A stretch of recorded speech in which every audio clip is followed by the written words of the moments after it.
When in your life for the first time did you hear the word budget or budgeting? For me, not until I was like 30 years old. Yes, you're right. I haven't heard the word budget or budgeting until I was 30 years old. I was from a family where we always had money and to pay the bills. We never had anything extra, even for the luxuries. So we were always living below the poverty line or below the average line. And when I came to know about the budget, I will not lie to you. I did not like the word budgeting. I was always spending money on a whim, as how I thought. And my personality also is like that.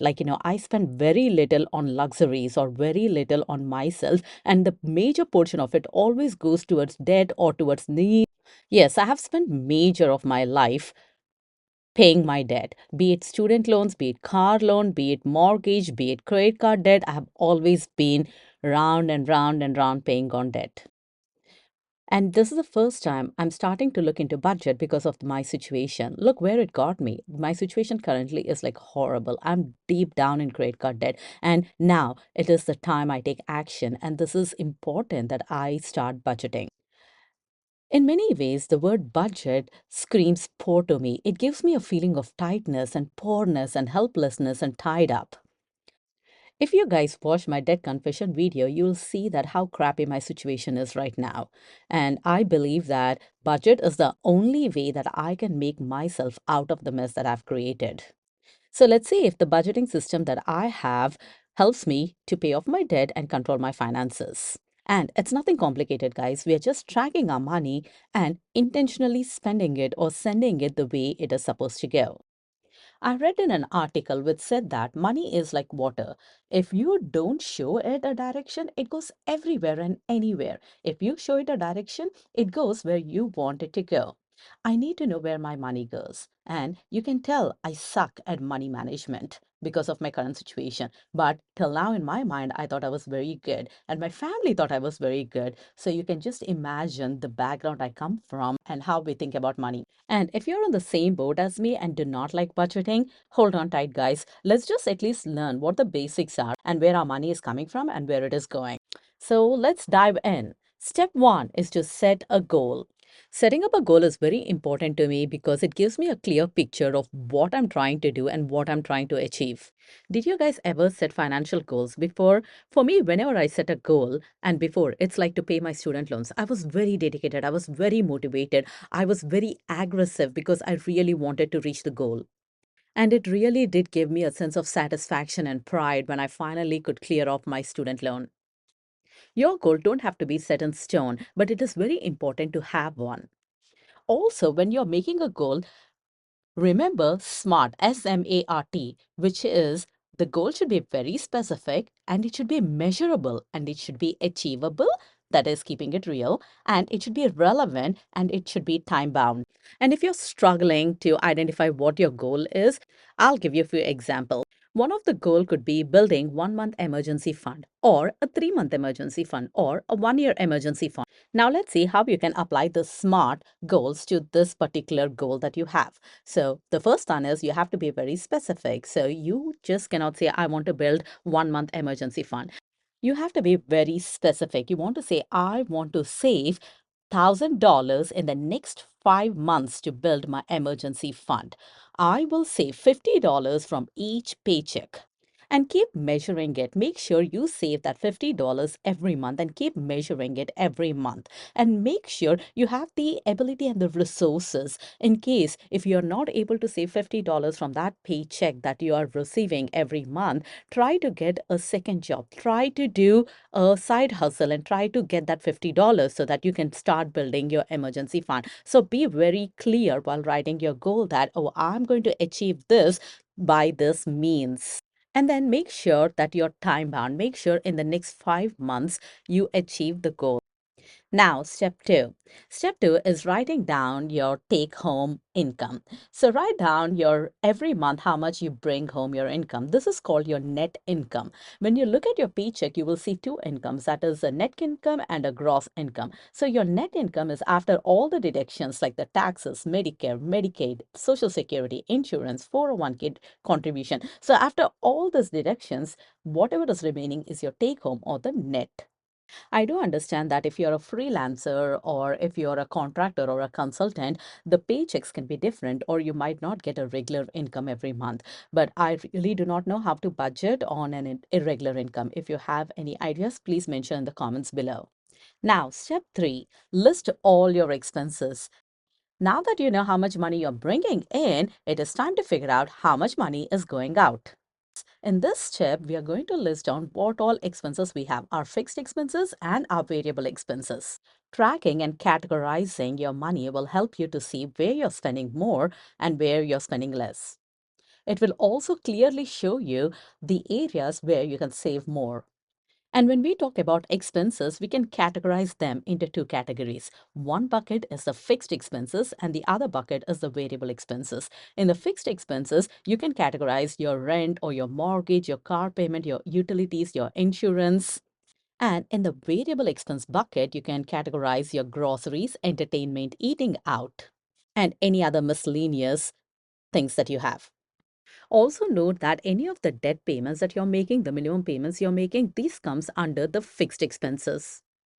Few of the bills can be different every month. So to see how much you pay on an average, go to the last 3 months bill and then take an average of all the 3 months so that you have an idea of how much you're paying towards like either electricity or the water or the gas bill.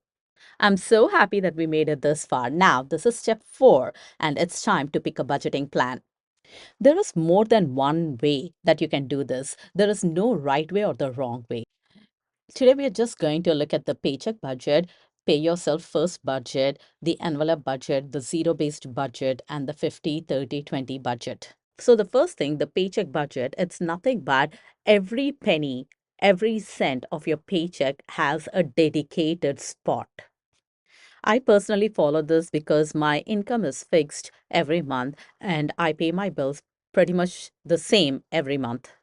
And every penny in my paycheck is dedicated to a particular area. And at the end of the month, I actually stand at negative. So I'm now working on this budget to make it to at least zero and then make it positive. Cash flow. Pay yourself budget is if you're on a positive cash flow already and you're confident that you can cover all your basic needs and wants, then this is for you. In this method, what you do is when you get paid, the first thing you do is to pay yourself. That means that as soon as you get paid, or even before you get paid, you transfer a certain amount of money into another account, into either a savings, a 401k, a Roth, or a checking account and or into any kind of investment account, and you pay yourself first and then you live off the remaining amount that you get into your regular spending account. Zero based account. If your income is fixed like mine, and we know that our income and expenses, and if you're very good at record keeping, then this method is for you. In this method, your expenses is equal to your income. At the end, your balance is $0. Basically, you're broke at the end of the month. Every dollar is allocated to a specific need or a want. Now let's see envelope method. In this method, what you basically do is you have envelopes for each category, and in each category you allocate certain amount of money. So you put this in each envelope. Once the amount in the envelope is completed, then you no longer do any spending in that category. So you have to strategize and you have to plan so well that the money should be equal. For example, groceries. If you allocate $100 for groceries, that is not enough. So you have to plan well that your family would need at least $300 or $500 for this month to spend on groceries. The 50/30/20 budget. If you have any kind of positive cash flow per month, then this budget is for you. It's very good. And it's not me coming up with this. There are financial experts who came out with the 50/30 and 20 budgeting technique. So the 50% goes of your, or the 50% of your income goes towards your needs, and 30% of your income goes towards the wants, and 20% goes towards the debt repayment or investment. You can always alter this percentages. You can start saving 30% and put 20% towards your needs.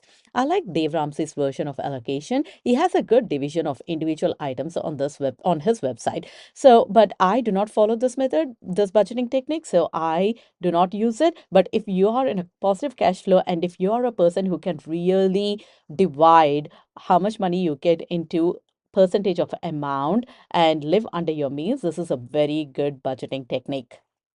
Now, let's look at step 6. Adjust your spending to stay on a budget. In this step, what you do is you adjust your budget a little bit here and there. In the budgeting world, things are not done in a day. Now, if you sit down to make a perfect budget, it will not happen. It takes years and months, and some people sell the budgeting courses because they expertise in it. Now, sit down, think through to see if you can make any adjustments in your budget. Let's go back to step 1 where you created your goal.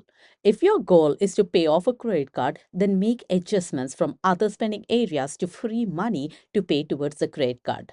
Look at your variable expenses, see what you can cut down. If you have to cancel any subscriptions, so be it. And if you have to lower any bills, just call the bill companies and see if you can negotiate with them. If you cannot lower your variable expenses anymore and you have already did your best, then look at the fixed expenses like moving around, selling a car, shopping for lower interest rates. So try to keep moving and keep thinking. And as you keep going, a door opens and another door opens. And that is how we walk to the financial freedom. There are also many digitalized online tools that you can use to budget, which makes it easy, which makes like your headache look a lot less easier and your mess very organized and categorized. Congratulations, you now understood what a budget is and how you manage your money and what kind of budgeting method you should be picking up. And if you haven't, please go back to the starting of the video and start again. Nobody will feed you anything. You have to do your own work. If you're overwhelmed, if your husband is not on board, or if your wife is not on board and you are really struggling, sit down, think through what changes you can make. I understand that many people give their budget to other people because it is the easy route. Guys, find a route yourself. Be there, struggle, and let's get out of this fiercely and strongly. And more than anything, be intentional with your money and make it a point to write down every detail. Set yourself up for success by following the simple, realistic, and very specific goals. Here, my goal is to clear my credit card. Your goal may be down payment for a house or sending your kid to college or maybe setting up an emergency fund like we discussed. Set realistic goals based on your budget. Always go back and make adjustments. Nothing is set in stone. People think that they're too broke to budget, but in reality, you're broke because you did not budget. So happy budgeting. And now I'm going to share about my personal budget. I get paid 2 times a month. I get paid $5,000 per month. Now, I use Google Sheets. I do not use any online calculator. I use a Google Sheet to track my spending because I think I like it. I'm not sure. I just like it. For beginners, and when you don't want to spend money on other stuff, I think all you have to do is write your income and write your expenses. So my income is $5,000. That's my take home. And if you have multiple incomes, write all the multiple incomes. And then I divided my spreadsheet into 3 categories: the fixed expenses, the variable expenses, and my debt. My debt is also a fixed expense, but I just wrote it separately to just look for it. My goal here is to pay off the credit card. For my fixed expenses, I have transportation, utilities, gym, daycare, and these are my main things that I have to pay. My husband takes care of the mortgage, so I'm off the hook there. In my variable expenses, I have groceries. Sometimes it's $300 a month, and other times it is like $400. But I observe that I spend around somewhere around like 300 to 400. So I'm going to put 300 or 350 per month for groceries. So now I'm going to make adjustments in my budget and you guys make adjustment in your budget. In the following videos, I'm going to share with you what kind of adjustments I've made. Thank you guys. Thanks for watching. Bye.